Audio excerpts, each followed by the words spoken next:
Welcome back to the channel, Have Roots Will Travel. If this is your first time, welcome. There's lots for you to look at too. We're on episode 136 of this series, and I think we're in the 300s of the Fille du Roi series as well, so you can have a look at that. And if you want, you can actually go on my Have Roots Will Travel website and look for some of the episodes that have come before. Now, with that being said, I want to make sure to explain the filles mariées is not les filles du roi. The filles mariées are the marriageable girls that came between 1634 and 1662. These are ladies that did not have a huge, like fanfare. They just got sponsored or somebody knew somebody, that sort of thing. It came one at a time. They didn't come in big groups like the later filles du roi. So their bravery and their courage and their stamina is extraordinary.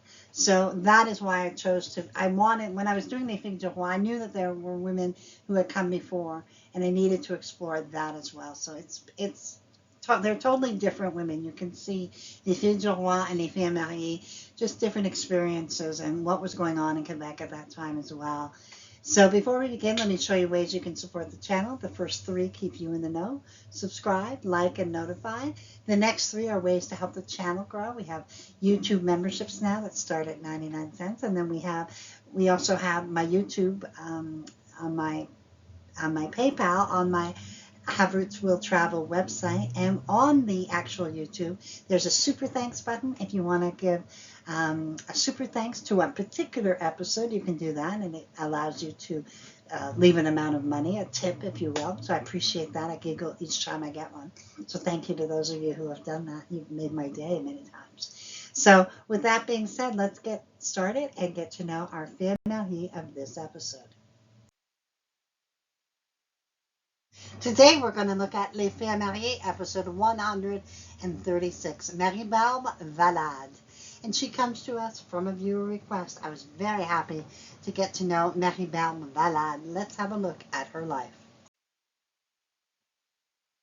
Marie Barbe was born in 1642 in La Rochelle, France. She is the sister of Marie Valade of Fille du Roi, who would come later. She was the first to emigrate. Her parents were André Valade and Sarah Rousseau. Now, La Rochelle is a very interesting place, as we've seen it time and again. And when we talk about French immigration to the New World, La Rochelle stands out as one of the most important and fascinating departure points. It's located right on the coast of the Atlantic in the Nouvelle-Aquitaine region, and the département that it's from is Charente-Maritime. And La Rochelle was truly a bustling maritime hub that would date back to the Middle Ages. And by the 1600s, it was a powerful trading center, exporting wine and salt and other goods. And it played such a crucial role in transatlantic voyages, especially to New France. But La Rochelle wasn't just known for commerce. It was also a major center of Protestantism during the French wars of religion. In fact, the city famously held out during the siege of La Rochelle between 1627 and 28 before finally surrendering to Catholic forces. That siege reshaped the city politically and spiritually. Now, in the heart of La Rochelle's old port lies the church of Saint Nicolas, and this is where she would have been baptized. This church serves the city's sailors, the merchants, and working class families. It was destroyed and rebuilt multiple times, especially after the siege, and today it really demonstrates how strong it really is. Now, whether you're walking the cobble streets of La Rochelle or digging through the parish registers, Saint Nicolas in the port city, it stands a truly remarkable direct link to the past. So it's definitely on my top list of when I finally get to France. Marie Barbe would arrive in New France sometime in the year of 1658.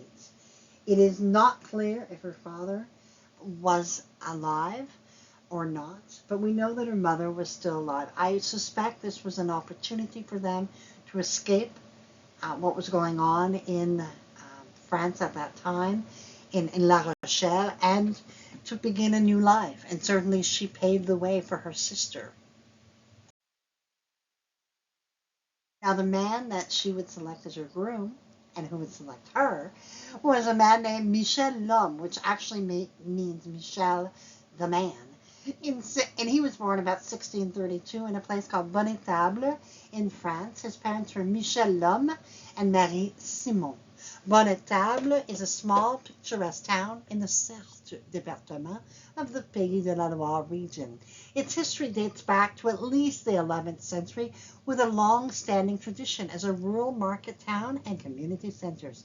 One of the most important landmarks is the Church of Saint-Sulpice. The current church structure was primarily built in the 17th century, although the parish itself dates back many, many years, obviously centuries actually. And we have seen a lot of restoration to this church, but this is in fact the spot where she would have been baptized in the church that would have existed at that time. And Bonnetable is also home to the Château de Bonnetable, a 16th century castle built on the site of a medieval fortress, which alongside Saint-Sulpice anchors the town's historical and cultural heritage. Can you imagine? She was there when this castle was newly built, or he was there, I should say. Just absolutely amazing. And I love that name, L'Homme. You don't see that name very often. Absolutely would love to see how it evolved, over time. We are not sure exactly when Michel would have arrived in New France, but it was probably a year or two before his new bride. So that's all we know about Michel so far. On the 19th of August, 1658, Marie Barbe would marry Michel l'Homme at Quebec City, and so they would start their life. The family would settle at Ile d'Orléans. Now, let me talk. I haven't seen a lot, like in the last couple of weeks, I haven't done Ile d'Orléans. And Ile d'Orléans is located in the St. Lawrence River, just east of Quebec City, and is often called the birthplace of French America. When early pioneers settled here in the 1660s and 1670s, they found fertile soil, ideal for farming and orchids and vineyards. The island became a key agricultural hub and provided food for Quebec City and the surrounding settlements. Ile d'Orléans, that long fertile island in the St. Lawrence River, holds a very special place in the story of New France. And it's often called that cradle of French Canada because so many early settlers, soldiers and farmers and villageois began their life here. The island was named by Jacques Cartier in 1535 in honor of the Duke of Orleans, a French royal. So even its name carries a reminder of the strong ties between France and the new colony. By the 1660s, families were putting down roots on the island. Some of the first surnames you'll find in the records include names like Cloutier and Langlois and Gagne, Fortin, Tremblay, and Couture. And these settlers were truly the beginning of what would become New France. So remember also when you're on the island, either visiting or doing the genealogy, you have to remember that there are 6 parishes, and it depends which parish your family would have settled in. Early on, there was just Saint-Famille. Toward the 1670s and 80s, there would be more of them would have been established.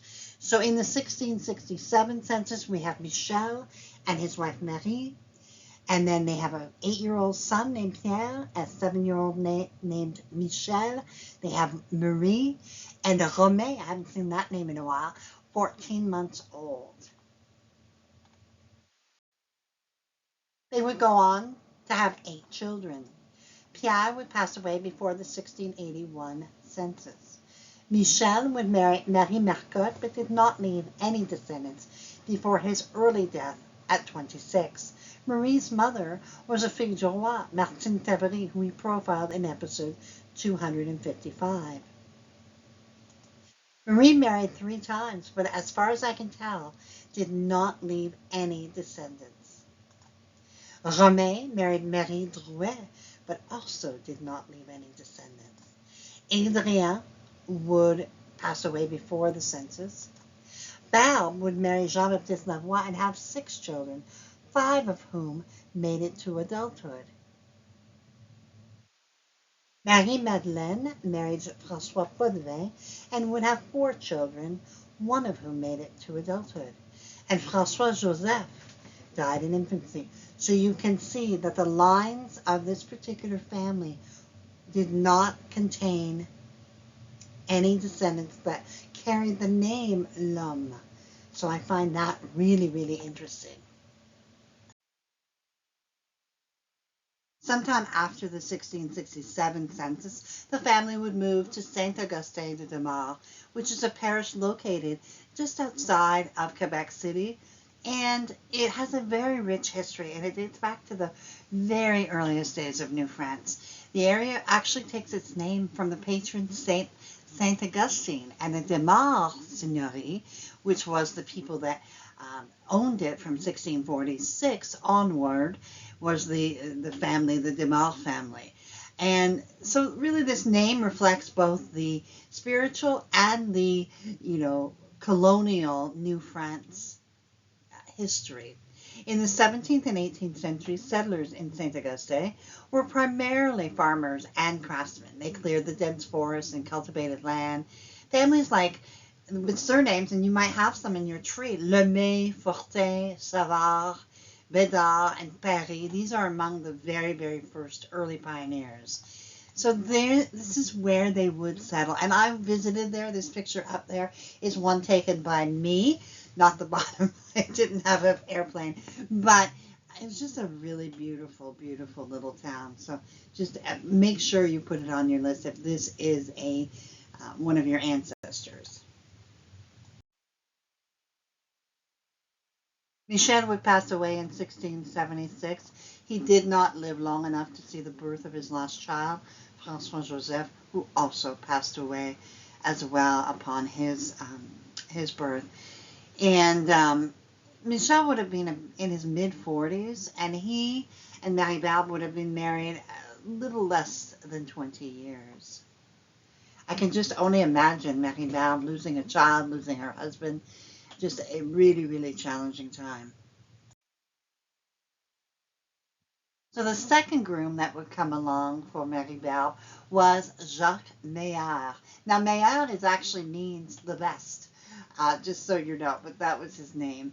And he was born in 1630 in Rouen, in Normandy, and his parents were Jacques Maillard and Catherine Le Boulanger. Now, Rouen, as we have seen many, many times before, is the capital of Normandy, and it's a city steeped in history. It was a major port in medieval France, known for its half-timbered houses, its bustling markets, and of course, the Grand Cathedral of Notre-Dame de Rouen. The city is also deeply connected to the history of Joan of Arc.